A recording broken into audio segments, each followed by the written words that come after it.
luego de haber hecho el inventario, se concluyó que el equipo que en este momento se está haciendo entrega no era de utilidad para la clínica municipal, tomando en cuenta que allá no se hacen cirugías, y se tomó la decisión de hacer esta donación al hospital, ya que aquí creemos nosotros que se le va a dar una mejor utilidad y pues no va a estar perdiendo tiempo como podría estar en la clínica municipal. Por esa razón se tomó la decisión de hacer entrega de este equipo al Hospital Nacional.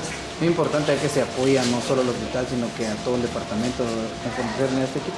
Sí, efectivamente, como le digo, gracias a Dios que Él nos dio la oportunidad de poder conseguir este equipo a través de la clínica municipal, y pues creemos que si nosotros no le vamos a dar la utilidad, pues aquí en el hospital sí se le va a dar la utilidad correspondiente, porque pues tomemos en cuenta que es un hospital regional y aquí pues todo lo que sea de utilidad va a ser bienvenido. Entonces hoy la municipalidad se entrega de este equipo. Pues gracias a Dios toda donación que sea útil para el hospital es bienvenida, ya sea poco o mucho.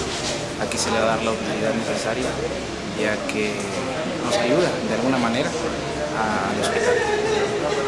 ¿De qué consta lo que han hecho entrega el día de hoy? De equipo médico quirúrgico, de material médico quirúrgico, que el doctor Krishna fue a revisar previamente qué es lo que va a servir para acá en el hospital.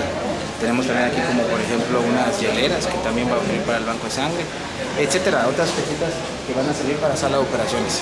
No, pues agradecerle más que todo al alcalde por la donación que nos hizo al hospital. Son cosas que realmente pues, se necesitan para el hospital y darle el uso adecuado por lo mismo.